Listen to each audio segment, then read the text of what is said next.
자, 다니엘 4장 34절부터 37절입니다.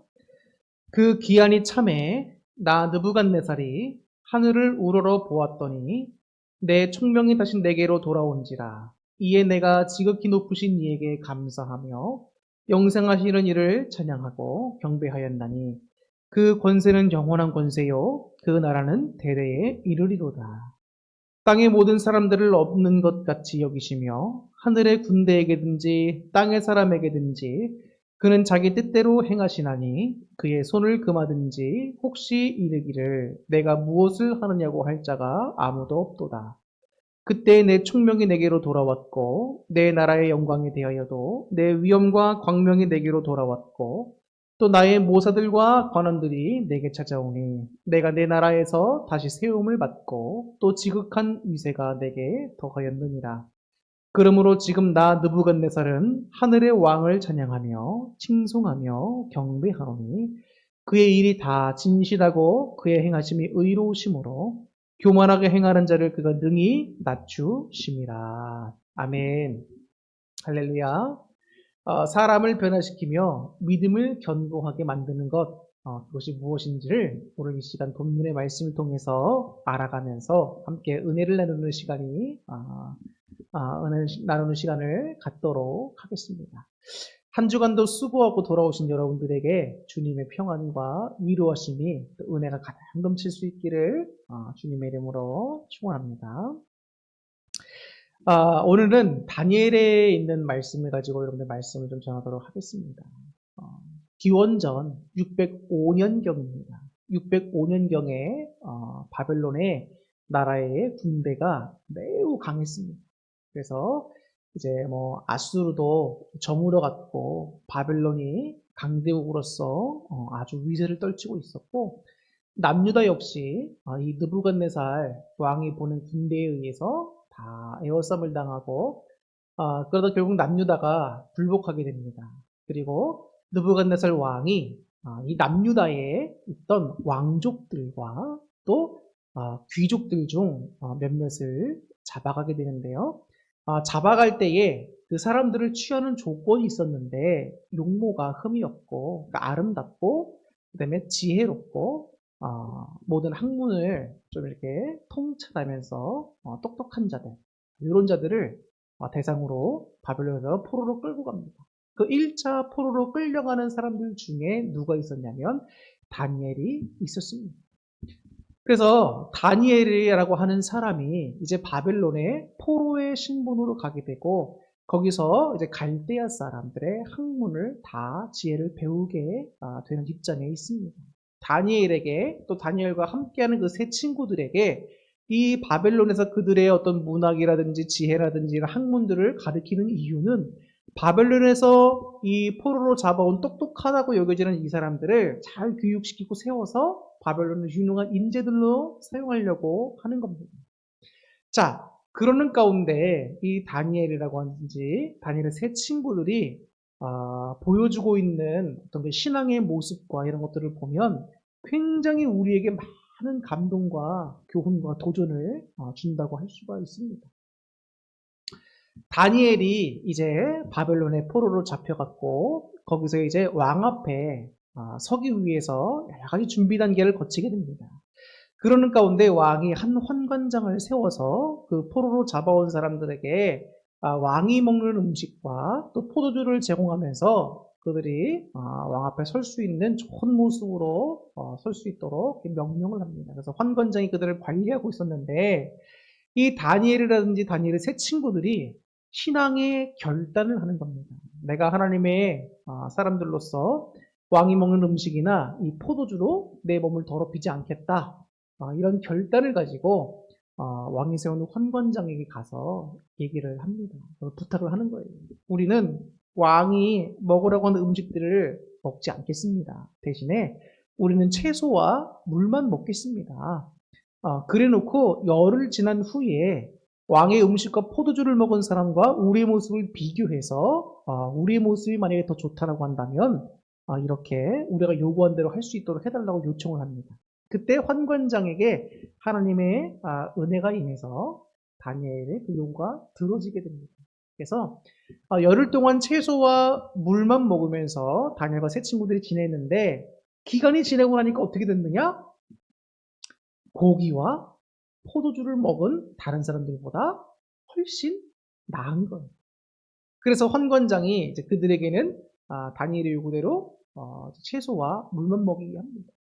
근데 고기랑 기름진 것과 여러 가지 음식들을 잘 먹는 사람과 채소와 물만 먹는 사람들이 여러분 비교가 될 수 있겠습니까?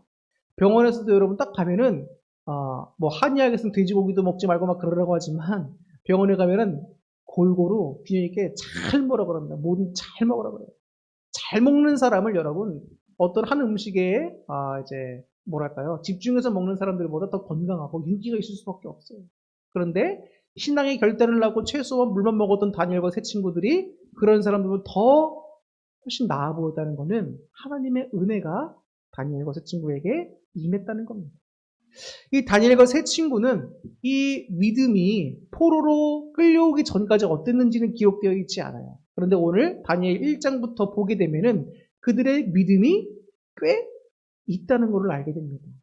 사실 포로의 신분으로 왕 앞에 서야 될 자들이 신앙의 결단을 하면서 왕의 명령을 어떻게 보면 어기는 거죠. 그러면서 자기들의 신앙을 지키려고 한다, 거룩한 모습을 지키려고 한다. 이거 사실 목숨을 내놓을 수밖에 없는 일인 겁니다. 그런데 하나님의 은혜로 환관장의 은혜를 입어서 그들이 또 이렇게 윤택하게 잘 성장할 수 있고 지낼 수 있고 또 왕 앞에 서게 된다는 거예요. 그런데 왕이 딱 볼 때에 그 많은 지혜들 중에서 이 다니엘과 세 친구가 자꾸 눈에 들어오는 겁니다. 하나님의 은혜인 거죠. 그러면서 이 다니엘과 세 친구들의 마음속에는 어떤 마음이 들었을까요? 하나님의 도우심과 역사가 이 포로로 잡혀온 땅에서도 우리에게 임하고 있는구나. 그들의 믿음이 더욱더 견고해지는 겁니다. 하나님의 역사를 경험하면서 믿음이 더욱더 견고해집니다.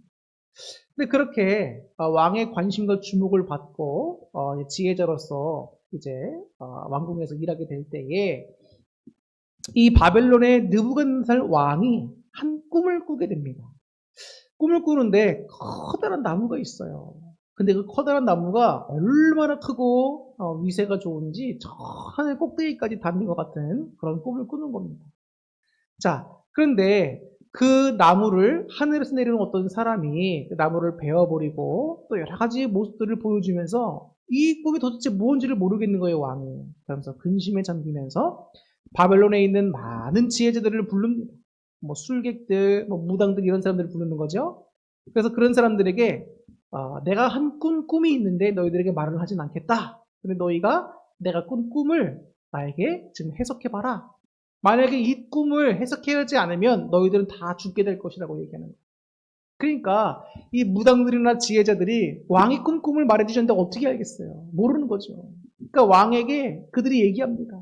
왕이 말씀해 주시지 않으면 우리가 어떻게 그런 꿈을 우리가 알 수 있겠습니까? 그걸 알 수 있는 자는 아무도 없고 왕에게 말씀드릴 자는 아무도 없습니다. 그러니까 왕이 다 죽이겠다고 자기 근위대장을 불러서 지혜들을 다 죽여라 이런 명령이 떨어진 거예요.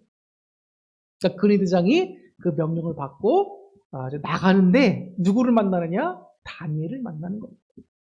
이 다니엘이 지혜롭게 그 근위대장에 묻는 거예요. 도대체 무슨 일인데 이렇게 급하게 나가십니까? 그러니까 왕이 꿈을 꿨는데 그 해석을 지혜자들이 못하니까 그들을 다 죽이려는 명령이 떨어졌다. 그러니까 다니엘이 왕을 찾아가서 이야기하는 거예요. 저에게 시간을 조금 주시면 제가 왕의 꿈을 해석해드리겠습니다. 그 다니엘이 세 친구에게 갑니다. 그러면서 그들에게 요청하는 것이 지금 상황이 이렇다. 그래서 하나님이 나에게 왕이 꾼 꿈을 알려주시고 해석할 수 있도록 너희들도 함께 중보기도 해줘라. 그래서 우리가 함께 살아야 되지 않겠냐. 이렇게 중보기 되달라고 친구들에게 요청합니다. 그러니까 다니엘과 그 세 친구들이 죽음을 맞이하고 있는 가운데 하나님께 열심히 함께 중보기도 하면서 그 왕이 꾼 꿈을 알려주시고 해석하게 해달라고 기도하는 거예요. 그러던 중 그 밤중에 하나님이 다니엘에게 환상으로 보여주십니다. 환상이라고 하는 건 여러분 하나님께 주신 어떤 비전 이런 것들을 직접 보는 거예요. 그래서 하나님이 보여주신 걸 보는 겁니다.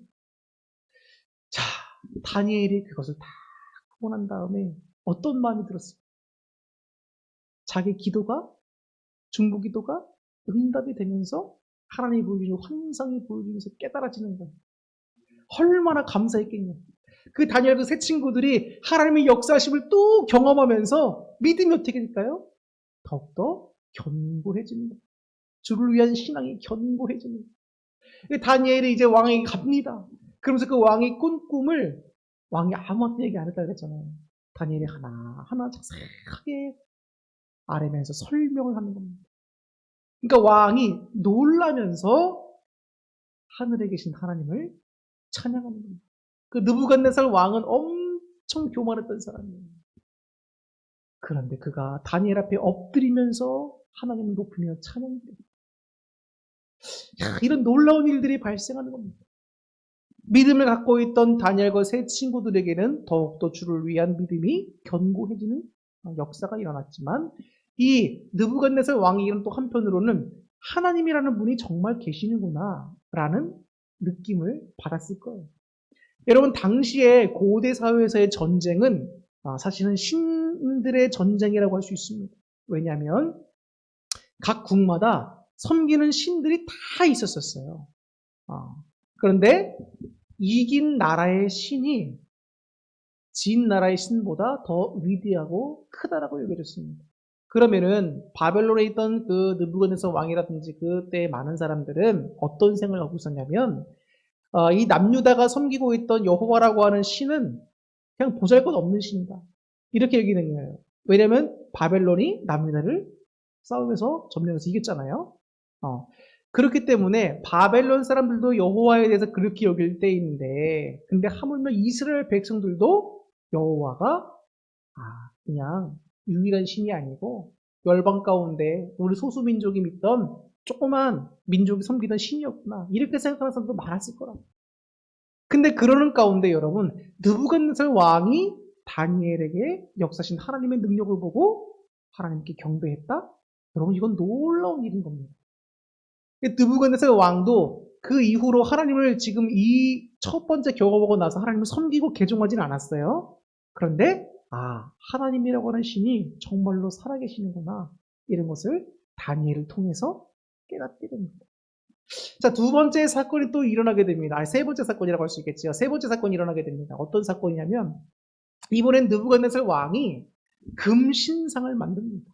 금신상을 만들어 우상을 만들었다는 거예요. 그러면서 거기에다가 절하며 섬기게끔 명령을 내립니다. 그래서 모든 그 바벨론 사람들이 다 그 금신상에 절하면서 섬겨야 돼요. 그런데 다니엘의 세 친구인 사드락과 메삭과 아벳느고는 절하면서 섬기지 않는 겁니다. 이 세 친구는 하나님만을 섬기겠다고 믿음을 지키고 있는 거예요. 근데 왕이 이 금신상에게 누구든지 절하지 않는 사람은 풀무불에 던져 태워 죽이겠다고 명령했단 말이에요. 그럼에도 불구하고 이 세 친구가 믿음을 지키면서 금신상에게 절하지 않는 겁니다. 그러니까 그 세 친구의 모습들을 봐왔던 주변에 있는 다른 관원들이 왕에게 고발했어요. 그러니까 왕이 그들을 잡아왔습니다. 잡아서 왕에게 왔습니다. 그러니까 왕이 노발대발하면서 니네 왜 내가 만든 금신상에 절하지 않느냐? 그러니까 이 사드락과 메삭과 아벳느고가 이야기하는 거예요. 왕이요, 우리가 이 일에 대해서 왕에게 대답할 필요가 없습니다. 더 이상 할 말도 없다는 거죠. 왜냐면 우리가 섬기는 신은 하나님인데 어떻게 우상을 섬길 수 있겠습니까? 그러면서 얘기하는 거예요. 3장 17절에 왕이요 우리가 섬기는 하나님이 계시다면 우리를 맹렬히 타는 풀무불 가운데에서 능히 건져내시겠고 왕의 손에서도 건져내시겠다. 하나님이 정말 살아계시다는 거예요. 그래서 우리가 설령 풀무불에 던져진다 할지라도 하나님께서 우리를 능히 건져내실 거예요. 그러면서 18절에 이렇게 말합니다. 그런데 우리를 건져내시지 않는다 할지라도 그렇게 하지 아니하실지라도 왕이요 우리가 왕의 신들을 섬기지도 아니하고 왕이 세우신 금신상에 절하지도 아니할 줄 아옵소서. 왜 어떻게 이런 고백이 나올까요? 아니 풀무불에 던져지면 하나님이 살아계신 우리를 건져주셔야지.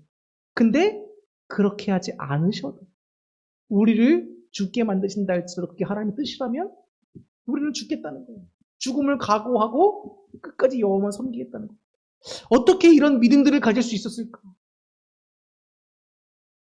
포로로 잡혀오고 또 지금까지 오는 과정에서 하나님의 전능하심과 하나님의 역사하심을 이들의 경험을 하면서 어떻게 되는 거예요? 확실한 여호와의 신앙의 믿음으로 다져져 갔다는 거예요. 자, 사드락과 메삭과 아벳느고가 이렇게 말하니까 느부갓네살 왕이 아주 화가 나는 겁니다. 그래서 풀무불을 뜨겁게 하는데 몇 배나 더 뜨겁게 하라? 7배나 더 뜨겁게 하라는 겁니다. 그래서 거기 던지라는 거예요. 이 세 사람을 풀무불에 집어넣으려고 데려가던 그 병사들이 가기도 전에 불타 죽은 거예요.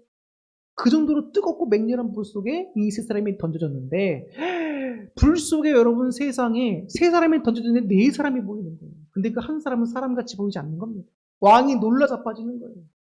풀무불에서 타져 죽지도 않고 세 명을 던졌는데 네 명이 있고 그 중에 한 사람은 사람같지도 않고 그 왕이 놀라다가 그들 보고 나오라고 합니다. 그러면서 그들이 멀쩡한 모습을 보고서 또 하나님을 찬양하지 높여드립니다. 근데 느부갓네살 왕이 개종하고 하나님을 섬겼을까요? 안 섬겼습니다. 안 섬겼습니다.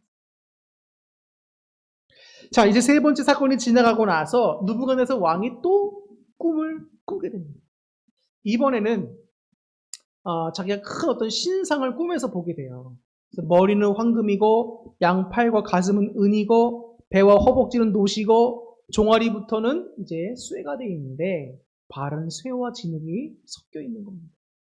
근데 그것이 한순간 와르르 무너지는 꿈을 꾸게 되는 거예요. 근데 이게 뭔 꿈인가? 왕이 또 해석이 안 되니까 다니엘에게 이런 일들을 이야기하면서 꿈을 해석해달라고 합니다. 그러니까 다니엘이 가서 또 해석을 해주죠. 그럼 느부갓네살 왕이 또 놀라면서 다니엘이 하나님께 또 이렇게 영광을 올려드리는 모습들을 이렇게 하게 됩니다.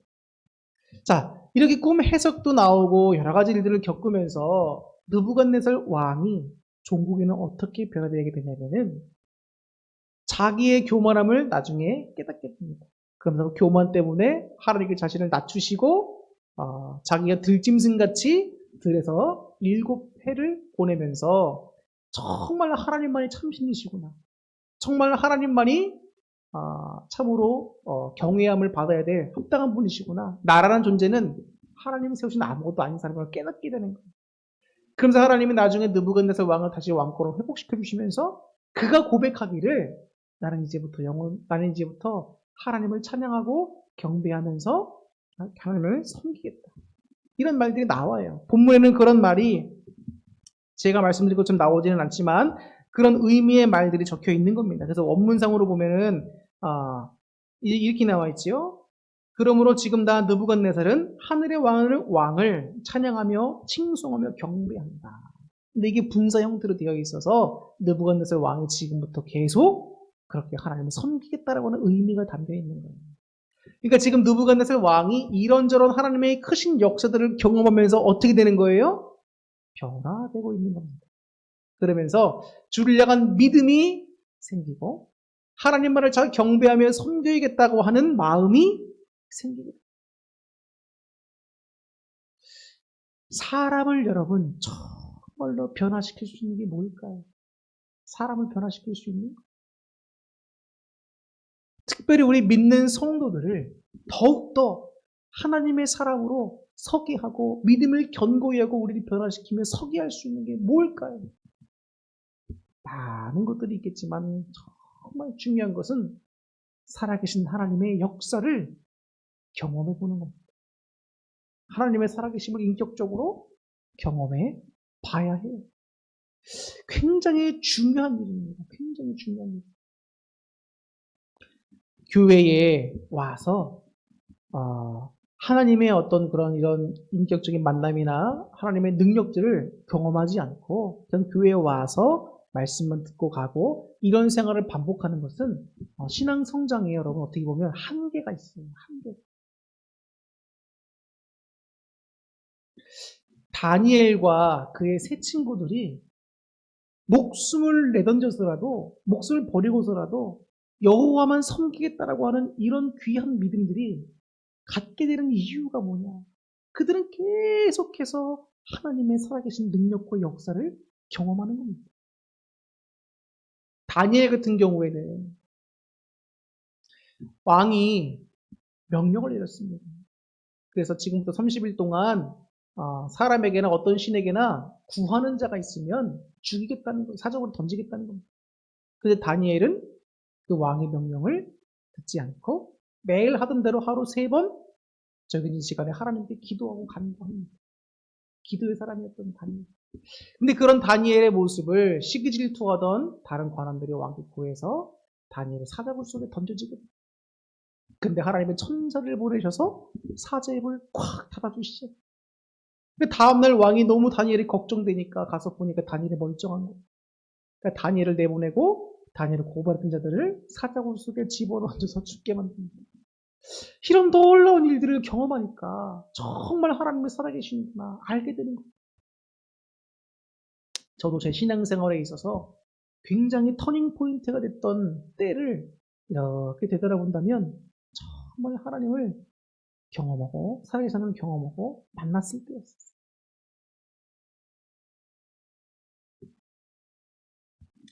신앙생활을 할 때 여러분 정말 놀라운 복들이 많이 있지만 정말 살아계신 하나님을 만날 수 있는 복을 여러분들이 정말 느끼고 경험했으면 좋겠어요. 신앙에 있는 많은 사람들이 하나님을 다 그렇게 만난 사람들입니다. 위대하게 쓰임받고 믿음이 변화되고 하나님의 사람으로 다 서나갔지.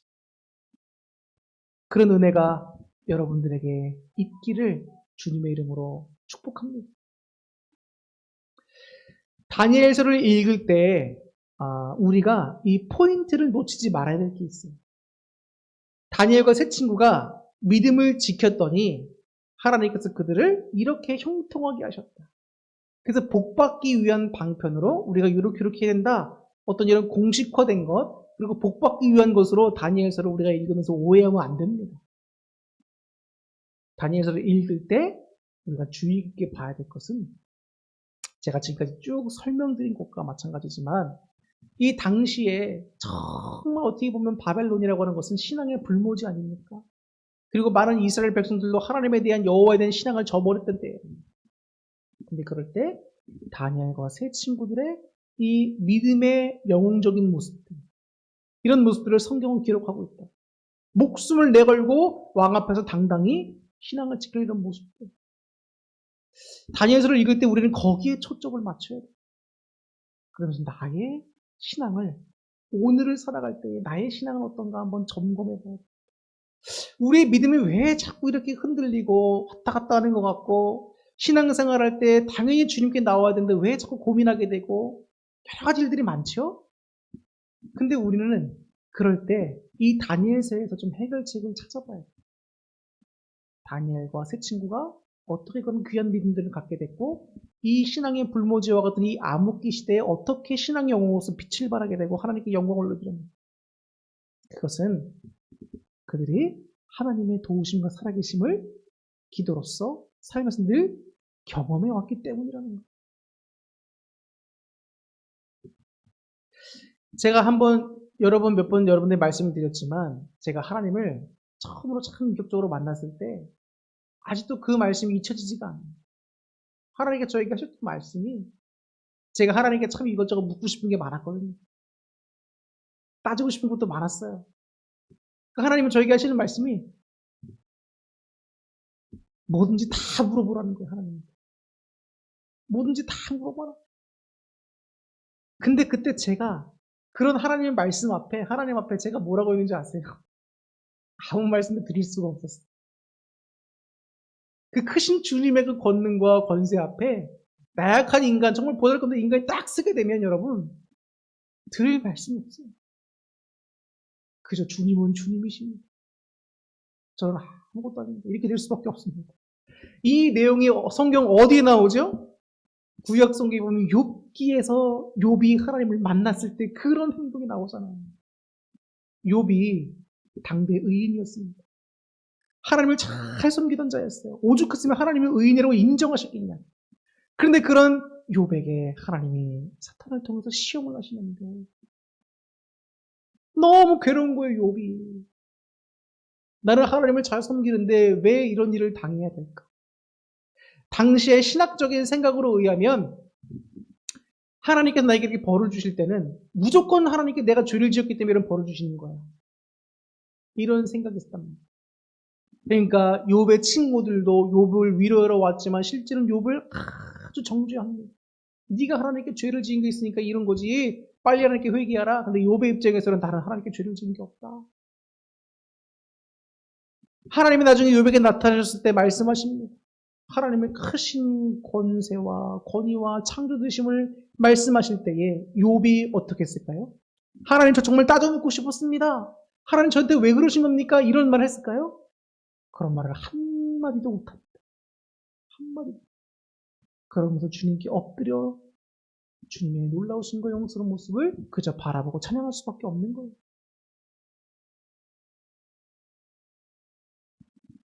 바벨론 제국의 느부갓네살 왕이 자신이 모든 신들보다 뛰어나다고 생각했던 사람입니다. 그래서 풀무불에 다니엘의 세 친구를 던져놓을 때도 야 어떤 신이 내가 너희들을 죽이려고 하는데 막을 수가 있겠냐? 이처럼 교물했던 사람입니다. 근데 하나님의 역사를 경험하니까 느부갓네살 왕이 어떻게 된 거예요? 하늘의 왕이신 분은 주님이십니다.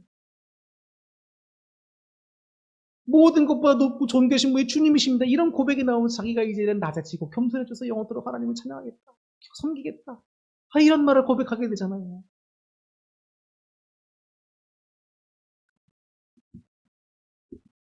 사랑하는 성도 여러분, 우리가 아무리 잘난 것 같지만 정말 하나님을 딱 만나게 되면 사람은 다 엎드리게 됩니다. 주님 앞에.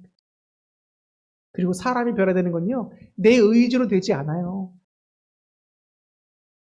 나는 의지가 강한 사람이야. 내가 이렇게 해서 뭘 해봐야지. 라고 할 수 있습니다. 술, 담배 끊을 수도 있어요. 다른 것도 절제하고 할 수 있습니다. 그런데 그게 여러분 정말 그 사람이 변화되는 걸까요? 심령이 변화돼요. 마음이 변화돼요. 사람이 정말 변화돼서 하나님의 참된 사람으로 서게 되려면 내 의지가 꼭 안 돼요. 하나님의 전적인 은혜와 도우심이 필요한데 그 은혜와 도우심이 우리에게 어떻게 나타나야 되는가? 다양한 방법이 있겠지만 오늘 본문에서 여러분들에게 말씀드리고자 하는 것은 살아계신 하나님을 체험해야 합니다. 체험해야 합니다. 정말 중요한 겁니다. 그래서 교회 안에서 이제 그 은사를 가지신 분들도 많고 정말 믿음 충만하게 사시는 분들도 많습니다. 근데 그런 분들 다 보면 하나님을 경험한 것들이 다 있어요.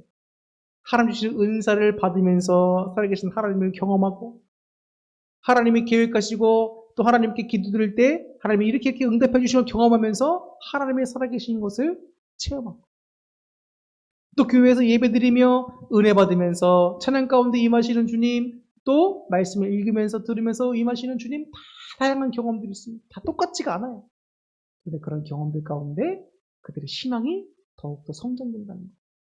지금도 만약에 여러분 앞에 여러분이 하나님께 드리는 기도하는 바가 있는데 그 기도하는 바가 하나님께서 탁탁탁 눈에 보이게 이루어주시면서 응답해 주신다고 생각해 보세요. 야, 이게 정말 저 목사님이 얘기만 하던 그 하나님이 아니구나. 정말 살아계신 분이구나. 깨닫게 된다는 거예요. 그러면 우리의 믿음이 어떻게 됩니까? 점점 더 견고해지고 하나님의 사람이 더욱더 하나님의 성숙한 사람으로 변화되어질 수가 있다는 거예요. 하나님은 오늘날 이 시대에서도 정말 믿음이 있고 하나님의 귀한 일을 감당할 사람을 늘 찾고 세워가세요. 저는 개인적으로 저와 여러분들이 정말 이 다니엘과 사드락과 메삭과 아벳느고처럼 하나님께서 기억에 세우시고 쓰이는 그런 사람들이 될 수 있기를 정말로 소망합니다. 제가 교회에서 이제 목사 직분을 감당하면서 항상 느끼게 되는 것이 혼자서는 정말 할 수가 없는 일이구나. 이런 것을 많이 느끼게 됩니다. 하여튼 뭐 목사가 혼자 다 할 수는 없는 것 같아요. 여러분들과 함께 하면서 모든 것들을 다 감당할 수 있게 해달라고 늘 기도합니다. 필요한 사람도 보내주시고 함께해서는 보내주시고 그래서 제가 한 번은 우리 교회에 지방에 있는 청장년 연합회 이제 분들이 역대 회장들을 모시고 이곳에 와서 한번 같이 뜨겁게 기도하면서 어떤 행사를 가진 적이 있어요. 근데 그분들이 오시니까 이 본당이 가득 메워졌습니다. 근데 그분들이 한 목소리로 통성으로 함께 막 우리 어울림교회를 위해서 기도해 주시는데, 야, 내가 꿈꾸던 모습. 함께 뜨겁게 기도하는 이 전이 됐으면 좋겠다. 그리고 그분들이 이 앞에 나와서 특송을 합니다. 야, 제가 꿈꾸던 바예요. 우리 성도들이 정말 하나님의 은혜에 감사하면서 이곳에 나와서 잘하든 못하든 상관없이 하나님을 높여드리고 찬양하는 모습들이 넘쳐났으면 좋겠다. 반주자가 탁 나와서 또 피아노를 탁 치고 반주를 하고 기타하고 딱 악기들 동원해서 막 하는데, 야, 정말 저런 찬양과 아름다운 음악이 넘쳐났으면 좋겠다. 기도하는 집이요? 찬양이 넘치는 집이요? 하나님이 임재하시며 하나님께서 기쁨과 영광을 받으시는 이 집, 이 아름다운 전이 바로 우리 교회가 됐으면 좋겠다. 이런 생각이 드는 거예요. 근데 그러려면 목사가 혼자 할 수 있겠냐? 성도들이 함께 해주셔야 됩니다. 하나님께서 나라고 하는 사람을 괜히 택하셨다고 생각하지 마세요. 여러분들이 이곳에 와 있고 여러분들에게 직분을 주시고 또 직분을 주시고자 원하시고 왜 그럴까? 하나님은 여러분들을 이곳에서 쓰시기를 원하신 겁니다. 주님이 여러분들을 쓰시기를 원하시고 계시는데 주여 내가 여기 있습니다라고 고백하는 그 선지자와 같은 마음이 되지 않겠습니까? 주여 나를 보내소서, 나를 쓰소서. 그런데 우리가 믿음이 견고해지지 않고 신앙이 다져져 있지 않으면 주여 다른 사람을 사용하시옵소서. 저는 귀찮습니다. 저는 힘듭니다. 저는 주를 위해서 헌신과 희생을 못하겠습니다. 다른 사람을 쓰소서. 이렇게 된다. 그러면 여러분 하나님께 은혜와 복이 그 사람에게 임하겠습니까? 주님께서 쓰시고자 한대요. 아멘. 주여 제가 여기 있습니다. 이렇게 담대히 고백하면서 주님의 견진 분들이 세워질 수 있기를 바랍니다. 정말요. 사람을 변화시키는 것은 여러분 다시 한번 말씀드려 마치겠지만 내 의지가 아닙니다. 바울이 이야기하죠. 나의 나 된 것은 다 하나님의 은혜라. 하나님의 은혜라. 하나님의 은혜로 사람들은 변화되어져 가고 믿음이 견고해지고 하나님의 사람으로 세워져 나가는 거예요. 근데 그런 하나님의 은혜를 입기를 원하게. 어떤 구체적인 은혜가 임해야 되느냐? 하나님의 역사하심을 체험하라. 그러려면 어떻게 될까요? 하나님을 간절히 바라면서 기도하셔야 돼요. 하나님을 만나길 원하는데 하나님 만나주시면 그만이고 안 만나주셔도 그만입니다. 근데 목사님이 구하라고 하니까 내가 한번 구해보기를 할게요. 이러면 하나님이 안 만나주십니다. 주님께서 말씀하십니다. 너희가 나를 간절히 찾으면, 나를 만나길 원하며 찾으면 내가 만나주리라. 그런 간절한 마음이 있어요. 주시면 좋고 안 주시면 말고. 그러면 여러분 같으면 그걸 주고 싶은 마음이 생기시겠습니까? 하나님의 살아계심이 계속 의심이 되면서 주시면 좋고 안 주시면 안 돼. 안 주셔도 괜찮고. 그럼 안 돼요. 정말 내가 한번 기왕 신앙생활하는 거 하나님의 역사에서 내가 한번 맛보리라. 하나님을 인격적으로 만나보리라. 이런 마음이 좀 있어야지. 그렇죠? 하나님이 여러분들을 만나기를 정말 기대하고 계십니다. 주님이 부르심에 응답하셔서 하나님과 만나시고 여러분의 믿음이 다져지시고 온전한 성도들로 변화되시고 하나님의 귀하게 쓰임받으며 주시는 복들을 마음껏 받아들일 수 있기를 주님의 이름으로 축복합니다. 기도하겠습니다.